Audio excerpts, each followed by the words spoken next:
제가 어렸을 때 하지 않았던 것들을 결혼 후에 하게 된 일들이 덜어 있습니다. 나이 50을 먹고 손가락 발가락에 봉숭아 물을 드렸습니다. 이건 이렇게 드렸는데요. 딸이 있으면 가능합니다. 지난주 수요일 날 이제 전도지를 이렇게 나누는데 그 전까지는 괜찮았는데 이렇게 전도지를 나누면서 하니까 자꾸 이 손가락이 신경 쓰인 거예요. 그러니까 머리도 이렇게 하얀 아저씨가 전도지를 나눠주는데 손가락에는 뭐가 묻어 있고 막 이러니까 제가 많이 위축됐어요. 아무튼 근데 이제 끝나고 이제 전도하신 분들과 같이 식사를 하는데 우리 이지원 전사님이 그래요. 목사님은 딸들과 참 친밀한 것 같아요 라고 얘기하더라고요. 그래서 맞아요, 그런 것 같습니다 라고 얘기를 했는데, 오늘 저와 여러분이 하나님과의 관계에서도 이런 친밀한 관계가 되길 주의 이름으로 축복합니다. 여러분, 하나님은 우리의 아저씨가 아니고 우리의 아버지이신 줄로 믿습니다. 오스왈드 샌더스라는 목사님이 계시는데, 이분이 뉴질랜드에서 변호사로 활동을 하다가 하나님의 부르심을 받았어요. 그래서 이제 신학을 하고 또 신학교 교수가 되고 있다가 중국 내지 선교회라는 OMF 선교회에서 오랫동안 사역을 했어요. 그 사역을 하면서 이 목사님이 깨달은 바가 컸어요. 그래서 하나님과 친밀한 이 사귐, 이 사역을 하면서 일이 아닌 관계로서의 이런 의미가 컸음을 깨달아서 그분이 하나님과 친밀함 누리기라는 그런 책을 씁니다. 거기에 쓴 내용 중에 이런 내용이 나옵니다. 잘 들어보십시오. 성경과 경험을 통해 알 수 있는 사실은 하나님과 우리의 친밀함의 정도를 하나님이 아닌 우리 자신이 결정한다는 것이다. 하나님과 우리 사이의 관계를 하나님이 결정하는 게 아니라 우리가 결정한대요. 지금 이 순간 우리가 선택하는 만큼 우리는 하나님께 가까워질 수 있다. 내가 어떻게 마음을 먹냐에 따라서 하나님께 더 가까이 갈 수도 있고 멀어질 수도 있다는 거죠. 그 뒤에 보면 이렇게 얘기합니다.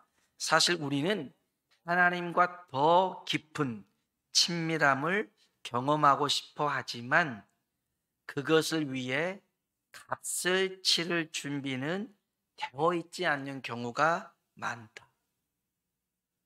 그 조건이 우리가 준비된 정도보다 더 엄격하고 엄중할 때에 우리는 좀 더 적은 노력이 필요한 그리스도인의 삶의 수준에 안주하고 만다.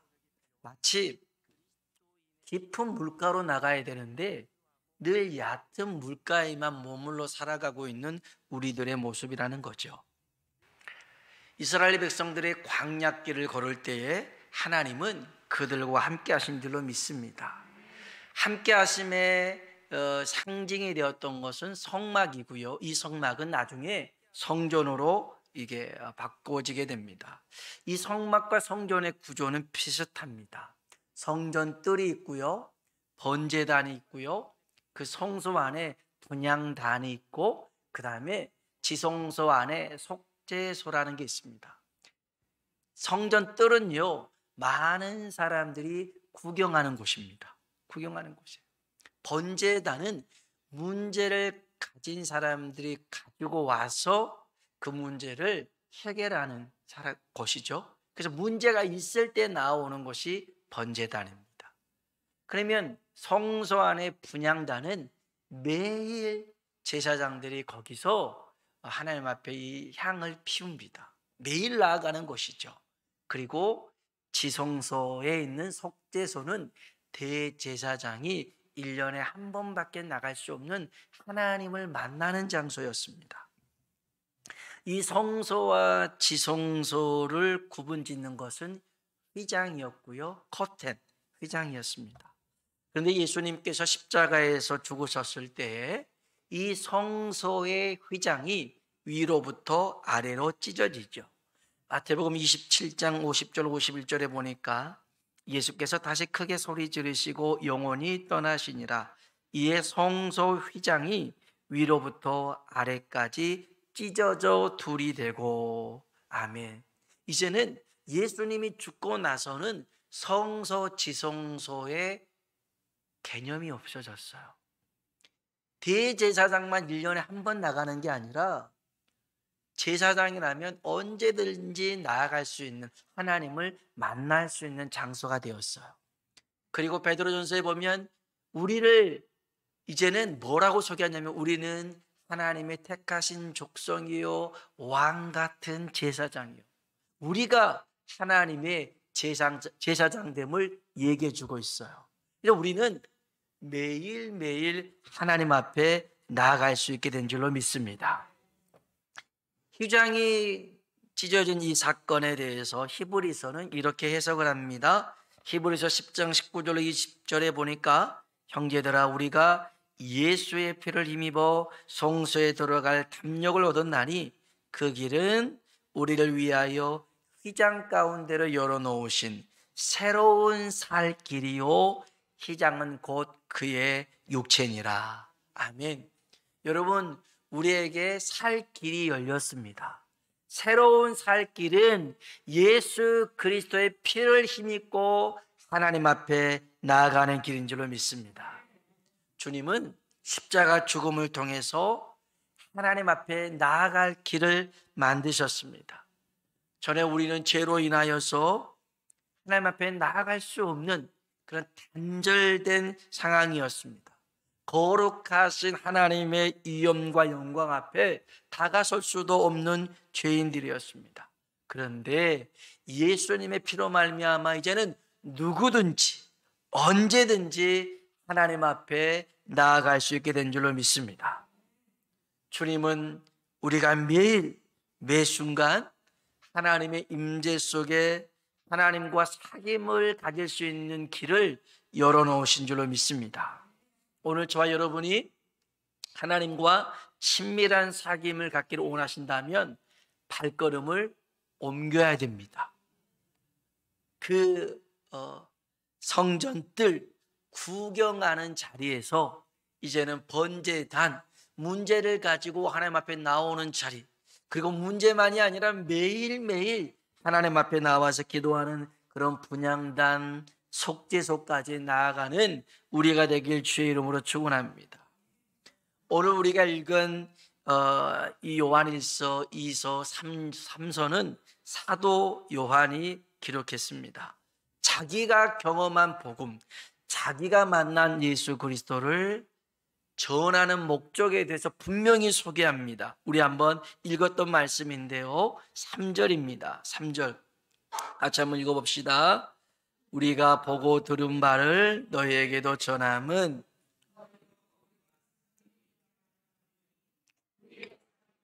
아버지와 그 아들 예수 그리스도와 누림이라. 아멘. 아멘. 우리가 보고 들은 바를 너희에게 전함은 너희로 뭐가 있게 하려고요? 우리와 사귐이 있게 하려 함이니, 우리의 사귐은 아버지와 그의 아들 예수 그리스도와 더불어 누리는 것입니다. 복음은요, 하나님과의 사귐을 갖게 합니다. 예수님과 친밀한 사귐을 갖게 합니다. 여러분, 이 만남, 이 교제는요, 인류 최고의 사교 모임입니다. 하나님과 교제를 갖는 것, 주님과 교제를 갖는 것은요, 최강의 연주를 가지고 있는 것입니다. 요즘은 그런다고 그래요. 아이를 낳고 산후조리원에서 한 2주, 3주 몸을 푸는데 1,000만 원 드는 데도 있답니다. 1,000만 원. 우리는 이런 걸 놀라지도 않아요. 아니, 2주에 1,000만 원이 든다니까요. 그런 데가 어디 있어요. 그런데 요즘은 아이를 낳자마자 그 산후조리원 동기를 만든대요. 그래서 어디 산후조리원에서 만난 사람들끼리 이제 계속 이 만남이 이어지는데 한 1,000만 원 정도 되는 이 산후조리원은 막 이제 회사의 부장, 그 다음에 사장, 와이프, 손녀, 이렇게 연결돼서 부동산에 주식에, 그래서 그런 정보를 얻으려고 1,000만 원씩 들어가면서 이렇게 그 관계를 갖는다고 그래요. 여러분, 오늘 하나님과의 사귐은, 예수님과의 사귐은 이건 VIP 정도의 모임이 아니에요. VVIP의 모임 정도가 아니에요. 이 만남은요, 국회의원이나 아니면 장관이나 대기업 회장 이런 정도의 모임이 아니라 창조주 하나님과의 만남이라는 거죠. 이 세상을 다스리시고 주관하시는 주님과의 만남인 줄로 믿습니다. 얼마나 이 만남이 대단합니까? 여러분, 국회의원만 친분이 있어도 얼마나 어깨에 힘이 들어가는데요. 서장에 청장에 그러면 내가 우리 아버지가 누군지 알아? 막 이러면서 내 사촌 당숙이 누군지 알아? 막 이러면서 먹인단 말이죠. 그런데 여러분, 오늘 우리가 사귐을 갖는, 우리와 친분이 있는, 우리와 친밀한 사귐이 있는 우리 하나님, 예수님과의 이 만남에서 우리에게 주어지는 게 있어요. 우리 한번 4절 한번 볼까요? 4절입니다. 읽어봅시다. 우리가 이것을 쓰면 충만하게 하려 함이라. 아멘. 여러분, 하나님과의 사귐 속에 기쁨이 있는 줄로 믿습니다. 이건 세상이 알 수도 없고 줄 수도 없는 기쁨입니다. 세상의 것은요, 소유할 때의 기쁨이 있지만 이 기쁨은 존재에 대한 기쁨, 관계에 대한 기쁨입니다. 여러분, 정말 하나님의 은혜가 내게 임할 때에 하나님이 내 아버지가 되어주신 것 그 자체만으로도 너무너무 감사할 때가 있어요. 하나님 아버지 감사합니다. 이 하나님이 내 아버지 되어주셔서 고맙습니다. 그런데 눈물이 막 흘러내릴 때가 있어요. 예수님이 십자가에 죽으신 것은 나의 죄를 위하여 죽으신 것이고 나를 사랑해서 자원해서 기꺼이 희생제물이 되어주셨습니다. 이게 너무너무 감사해서 기쁨의 눈물을 흘릴 때가 있어요. 이 기쁨은 일시적인 감정의 복받침이 아니요 영원한 기쁨이 된 줄로 믿습니다. 오늘 이런 기쁨의 은혜가 여러분 가운데 임하길 주의 이름으로 축원합니다. 이 예배가 기쁨이 되길 주의 이름으로 축원합니다. 우리의 찬양과 기도가 기쁨이 되길 주의 이름으로 축원합니다. 그러면 우리가 어떻게 이 사귐을 가질 수 있을까? 어떻게 이런 관계를 유지할 수 있을까? 우리 한번 성경을 봅시다. 요한일서 1장 5절로 7절에 있는 말씀입니다. 5절로 7절 요한일서, 신약성경 요한일서 1장 5절로 7절 읽어봅시다. 우리가 그에게서 듣고 너에게 전하는 소식인 이것이니 하나님은 빛이시라. 그에게는 어둠이 조금도 없으시다는 것이니라. 만일 우리가 하나님과 사귐이 있다 하고 어둠에 행하면 거짓말을 하고 그가 빛 가운데 계신 것 같이 우리도 빛 가운데 행하면 우리가 서로 사귐이 있고 그 아들 예수의 피가 우리를 모든 죄에서 깨끗하게 하실 것이요. 아멘. 하나님은 5절에 보니까 뭐라고 소개하고 있어요? 하나님은 빛이시다. 하나님에게는 어둠이 조금도 없더라는 것입니다. 6절에 보면 우리가 하나님과 사귐이 있다고 하고 어둠에 행하면 거짓말을 하는 거래요. 7절에 그가 빛 가운데 계신 것 같이 우리도 빛 가운데 행하면 우리가 서로 사귐이 있대요. 그러니까 우리가 하나님과 사귐을 가지려면 빛 가운데로 나아가야 될 줄로 믿습니다. 하나님의 빛은 생명의 빛입니다. 하나님의 이 빛은 우리에게 사랑을 주는 빛인 줄로 믿습니다. 그러면 어둠이 뭘까요?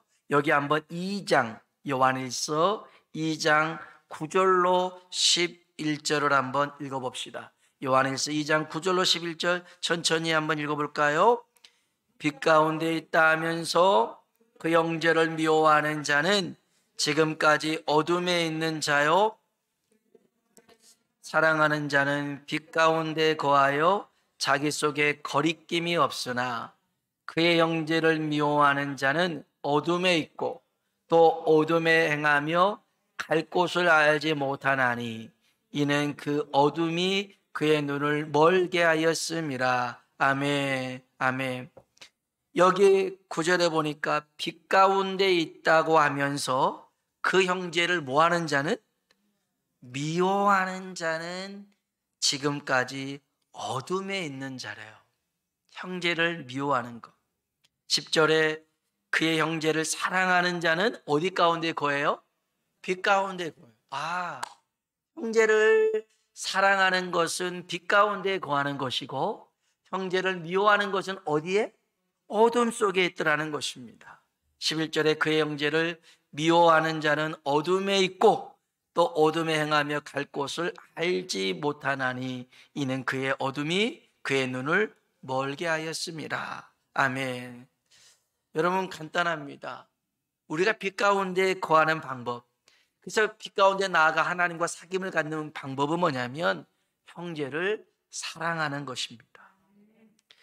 형제를 미워하는 것은요, 나는 형제를 미워하지 않아 라고 얘기하는데, 이 미워한다라는 말은 누군가를 불편해한다라는 것입니다. 귀찮아한다라는 것입니다. 싫어한다는 것입니다. 이게 미워함의 뜻입니다. 이 사람을 위해서 뭔가 한다라고 하는 것은 아깝다라고 여겨지는 겁니다. 이게 미워한다라는 뜻입니다. 그냥 대놓고 이게 아니라 그냥 왠지 그냥 부대끼면 불편하고 귀찮고 이 사람에게 뭔가를 한다, 아까운데, 이런 마음이 드는 것을 미워함이라고 얘기합니다. 그러면 사랑한다라는 것은 뭐냐면 형제를 돌봐주고 살펴주고 도와주는 것입니다. 이 사람을 위해서 하는 것은 무엇이든지 아깝지 않는 관계, 이게 사랑하는 것입니다. 자, 여러분은 어떻습니까? 여러분 주변에 미워하는 사람이 있습니까? 없습니까? 어떤 목사님이 설교 시간에 여러분은 미워하는 사람이 있습니까? 없습니까? 그랬더니 저 뒤에 사람이가 저는 미워하는 사람이 아무도 없습니다. 그러고 진짜요? 그랬더니 다 죽었습니다. 그러더라고요. 다 죽었대. 근데 이게 이 관계라는 게 그게만이 아니잖아요. 이 마음에 여전히 불편함을 느끼는 그런 관계가 있어요. 여러분, 우리가 형제를 어떻게 사랑해야 될까? 답을 또 줘요. 요한일서 3장을 봅시다. 요한일서 3장 17절 18절입니다. 요한일서 3장 17절 18절 한번 읽어봅시다. 누가 이 세상의 재물을 가지고 형제의 궁핍함을 보고도 도와줄 마음을 닫으면 하나님의 사랑이 어찌 그 속에 거하겠느냐.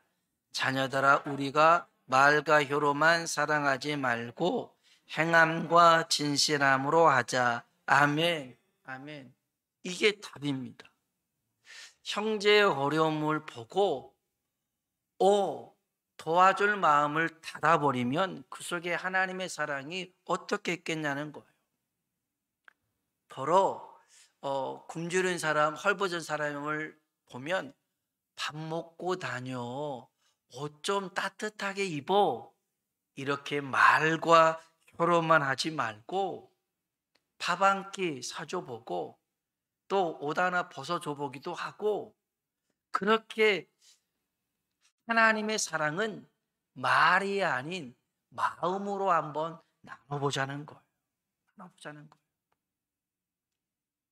그럴 때 진짜 하나님의 사랑이 그곳에 깃들더라는 거예요. 우리 이제 추수감사 주일이 되면 우리가 한 3년째 이렇게 앞에다 강단을 꾸미고 그래서 이제 같이 나누고 있었는데 작년부터 좀 그런 마음을 주셨어요. 그래서 강단에 이렇게 꾸밀 때 이제 더러들 많이들 가져오시잖아요. 강단 꾸미기 위해서.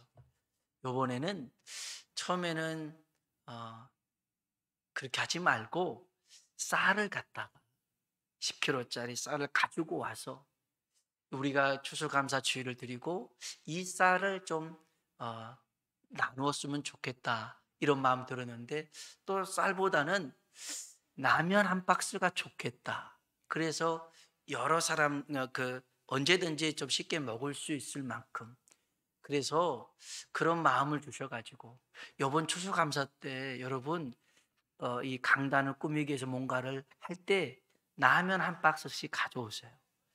그래서 그 라면을 가지고 이제 우리가 같이 예배드리고 이제 주민센터든 이렇게 해서 같이 필요로 한 곳에 나눴으면 좋겠어요.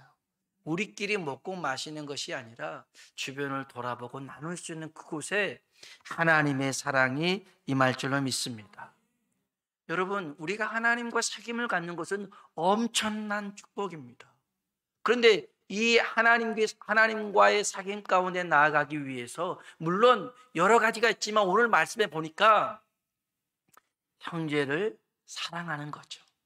미워하지 않는 겁니다. 형제를 미워하는 것은 여전히 어둠 속에 있는 것이고 형제를 사랑하는 것은 빛 가운데 있는 것인데 여기서 우리는 이런 질문을 할 수 있습니다. 그러면 누가 우리의 형제입니까? 어떤 사람을 우리가 미워하지 않고 사랑해야 됩니까? 이와 비슷한 질문을 했던 이가 있습니다. 예수님께서 그 영생에 관한 말씀을 나눌 때에 한 사람이 그럽니다. 누가 우리의 이웃입니까? 내 이웃을 내 몸처럼 사랑하라고 주님 말씀하셨거든요. 그때 이가 이렇게 질문합니다. 우리 한번 성경을 찾아보겠습니다. 신약 성경 누가복음 10장입니다. 누가복음 10장 29절입니다. 누가복음 10장 29절.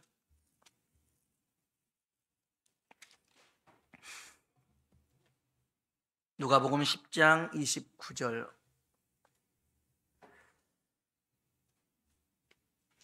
27절에 예수님께서 내 마음을 다하며 여기 율법 교사가 그러죠. 내 마음을 다하며 목숨을 다하며 힘을 다하며 뜻을 다하여 주 너의 하나님을 사랑하고 또한 내 이웃을 내 자신같이 사랑하라 하였나이다. 이렇게 얘기했을 때에 예수님이 내 대답이 옳도다. 이를 행하여 그러면 살리라. 그러니까 29절입니다. 읽어봅시다. 그 사람이 자기를 옳게 보이려고 예수께 여짜오되 그러면 내 이웃이 누구니까? 아멘. 내 이웃이 누굽니까? 오늘 우리들도 내 형제가 누굴까요? 내가 사랑할 사람이 누굽니까? 라고 얘기할 때 우리가 잘 아는 내용이 납니다. 예루살렘에서 여리고로 내려가다가 강도를 만난 한 사람이 있습니다. 강도가요, 그냥 물건만 빼앗은 게 아니라 이 사람을 얼마나 두드러 팼는지 모릅니다. 거의 반 죽을 지경이 되었습니다. 있는 거 다 탈취해 가버립니다. 옷까지 벗기고 가버립니다. 그 죽어가고 있는 그 사람, 여기 보니까 보고 피해가는 사람이 있습니다. 보고 그냥 지나가는 사람이 있습니다. 제사장이 그랬고 레위인이 그랬습니다. 그런데 이 죽어가고 있는 사람, 강도 만난 사람을 보고 불쌍히 여긴 사람이 있습니다. 보고 가까이 가는 사람이 있습니다. 가서 돌봐준 사람이 있습니다. 이 사람이 누구냐면 사마리아인이었습니다. 사마리아인은 이 사람을 데리고 가서 주막에 두고 자기의 돈을 줘가면서 이 사람을 치료해달라고 그랬습니다. 이 얘기의 끝은 주님이 이렇게 말씀하십니다. 36절, 37절 한번 읽어보겠습니다. 내 생각에는 이 세 사람 중에 누가 강도 만난 자의 이웃이 되겠느냐? 이르되 자비를 베푼 자이니이다. 예수께서 이르시되 가서 너도 이와 같이 하라 하시니라. 아멘. 따라합시다. 가서 너도 이와 같이 하라. 아멘. 이게 진정한 이웃이라는 겁니다. 내가 해야 될 행동이라는 것입니다. 오늘 우리 주변에 보면요, 강도 만난 사람들이 많이 있습니다. 이 강도는 그냥 어떤 재산만, 건강만 빼앗아간 것이 아니고요, 어떤 이는 믿음을 빼앗겨버린 사람이 있고, 어떤 이는 마음을 빼앗겨버린 사람이 있고, 그래서 죽어가고 있는 이들이 많이 있어요. 굶주려서 또 사랑의 그런 관계가 없어서 주변에 죽어가고 있는 사람들이 많이 있어요. 오늘 그 사람들에게 여러분이 손을 내밀어야 됩니다. 그 사람을 위해서 여러분 가서 돌봐주고 도와줘야 됩니다. 그런 모습이 있을 때에 이 사람은 하나님과 더 친밀한 사귐 가운데 나아갈 수가 있더라는 거예요. 여러분, 사랑은요, 말과 혀로만 하는 게 아니라 행함과 진실함으로 하는 것입니다.